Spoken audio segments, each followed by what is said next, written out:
Hello and welcome to another episode of the Retail Podcast, this time from the Avery Dennison booth. And let me tell you something, it's a very impressive booth, quite big. So we'll find out what's on the booth in a minute. I'm joined by Francisco, General Manager at Avery Dennison.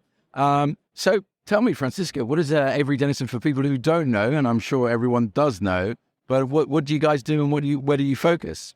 Well, Avery Dennison is a material science company that has evolved into the digital technology realm. So we attribute digital identities to items. We believe in the future, items will be able to communicate and to have their own identity. And as such, what we're showcasing here, and we can go into more detail, is really our ability to enable supply chains to become more digital, more accurate, and improve the visibility from an end-to-end perspective.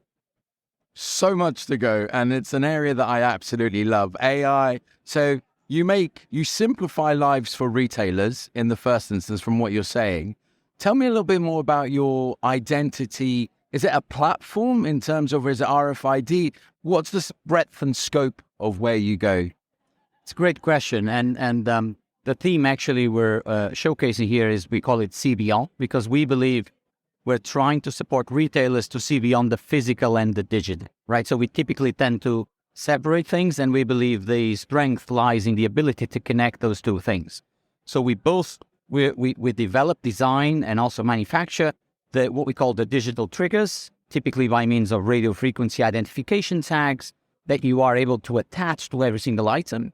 At the same time, we have a cloud platform that we call Atma IO, that it's able to track the end-to-end of what's happening along the supply chain for every single item, whether that's the moment that it was born, where you sort of attribute that identity, all the way through to potentially its end of life and its ability to be recycled and or reused. So today is the Tuesday, the final day. You must have met, I can't imagine how many executives and retailers you've met. Tell me, what was the top thing, the number one question that they were thinking about when they were speaking to you? What's top of mind right now for them? It's a great question, and it's interesting. I've been coming to this show for many years now, and the question is actually very similar, although it comes through a very different sort of background, if you'd like. And the question is, do I know what I have and what I haven't? So in other words, do I have full visibility of my supply chain? And back in the day, this was a concern for retailers from an in-store perspective, right? So, I'm a consumer. He or she walks into the store and he or she finds what he's looking for. And then today, as you evolved into the sort of the omni-channel reality and how things are fully connected, that one visibility of truth, if you like, the ability to truly maximize that, particularly in a world where, we've seen some slowdown overall in terms of retail, as you know, that becomes even more important, that the ability to have accuracy and visibility is able to support retailers to optimize their inventory and as such, obviously improve their bottom line and do another thing, which is very important that we can touch on, which is do the right thing for the planet, minimize losses, reduce waste, and make sure that they're doing the right thing and not overbuying or overproducing, if you'd like, from a supply-demand perspective. Yeah, I can imagine in terms of optimization, 100% retailers will focus, let's get up to 90-something% accuracy in the stockroom, and then move out. So from your platform and solution perspective, it's across the piece in the sense that it's not a warehouse management system as well. Well, it's really end-to-end visibility, right? So we don't focus only on the retail or on the warehouse, or the whole point of the solution that we put forward is we create a digital identity in every single item at source, and then we allow retailers to track it all the way, whether that's through their distribution centers, inbound, outbound, obviously into their store, when it goes into store and or into the retail, into the sort of omni-channel option as well from an online perspective. And also being able to truly cross-functional things, this buy online, pick up in store, as an example, it's something that a lot of people do, but not a lot of people are able to truly optimize the way they supply from store, right? So supply from store it's an interesting thing, as long as you're not having too much labor go into it, which then means it's an erosion on your bottom line. So it's all about providing visibility on all those elements that optimize the end-to-end perspective. You briefly mentioned innovation in terms of some of the new ways that you're doing things. And I know on the stand itself, you're demonstrating some of the innovations. can you just take me through maybe your top sort of innovation ideas or your top demos that you've seen? Sure, happy to. So one, let me call it more on the physical side or the digital trigger side. So what you actually attach to items to allow them to have a digital identity and as such potentially a digital life, which is the way of incorporating the technology into the product. So traditionally, the way the technology is attached to products is by means of, say, a price ticket, maybe a care label, maybe just a label on a packaging. And what we're seeing is a migration of retailers wanting to have that identity permanently sort of attached to the product so that you're able then to do everything else, the post-purchase, potentially the interaction with the consumer, all the way through to the end of life, recycling, supporting sorting and so on. So that technology, we launched a product portfolio that's called Avery Dennison Trace, which is the outcome of an acquisition we've made this past year. Okay. Which basically is a way of seamlessly integrating the identity into either the brand label and or into specific elements, in the case of the retail apparel, into the garment that allows it to stay permanently affixed to it all the way through its end of life. So that's a very, very interesting perspective. Coupled with that is the platform that allows that digital identity to come to life. So Atma.io, we've launched the true sort of end-to-end ability to track and trace every item through the supply chain, and adding elements of sustainability, from a carbon perspective, carbon footprint, and so on. So sort of trying to truly enlarge that capability. So being able to answer both the digital side, if you'd like, as well as the physical side. Then I would call those as to being two of the main innovations we're showcasing this year. So in summary, it's good for the planet.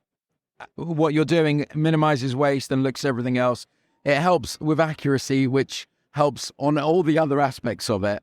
In terms of data, a lot of retailers don't have the level of data scientists. How easy is it?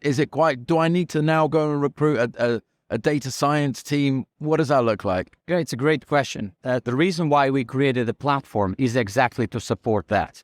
In other words, while you have some very large retailers that they might have, all sorts of capabilities and solutions, there's others that do not. So we believe that the creation of the platform is a means of facilitating that everyone can be on a level playing field and have access to the right tools, the right visibility that allows them to compete on a like-to-like basis from a sort of end-to-end visibility. So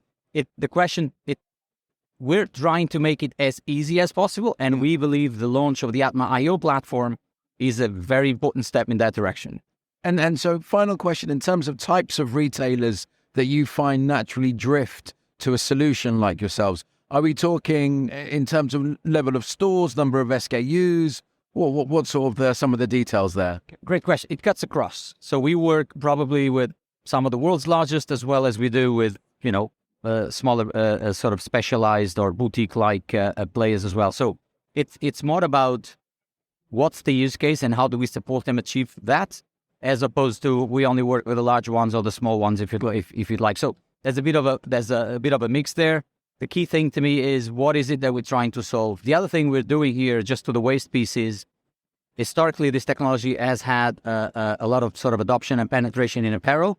We're now seeing movement coming more into the fresh food and the whole sort of, as you can see in some places here in our booth, where we believe it's not just about overproduction, but it's also a sort of an element of perishability that brings the whole layer of waste into a whole different ball game. We've recently launched a study that showcased that there's about roughly 10% of the food gets wasted just by either overproduction or perishability, the inability to manage the shelf life, if you'd like. So we believe the contribution we can make to the planet, jointly with the retailers, of course, to optimize both their bottom line but do the right thing for the planet, it's quite significant. I could carry on asking you a ton more questions because I'm genuinely quite curious in this area. Where is Avery Dennison based? How do people find out more about you? Tell me a little bit more. If I'm interested and I want to find some more information about you, where do I go? Sure. So Avery Dennison is a multinational company. We're actually headquartered in California, in Glendale, and we are, I would say, we're everywhere from a perspective of location wise. I'm in Europe. A lot of my team is in the US. We have a team in Asia. So we're all over. We're about 35,000 people across the world in tens of countries. So I think it's the easiest way. It's just to, obviously drop us a line, check our website, averydennison.com. I'm sure you can, if you search RFID Avery Dennison, you're going to find us in multiple places. And obviously we'll be glad to connect with everyone. Yeah, final note. I have noticed how RFID, for as long as it's been around, has now really come into its own. People truly understand it's a technology that, yes, in the past was quite cumbersome, but now I think that's been taken away. But so it's been wonderful meeting you, Francisco. Thank you so much. Very much. Thanks.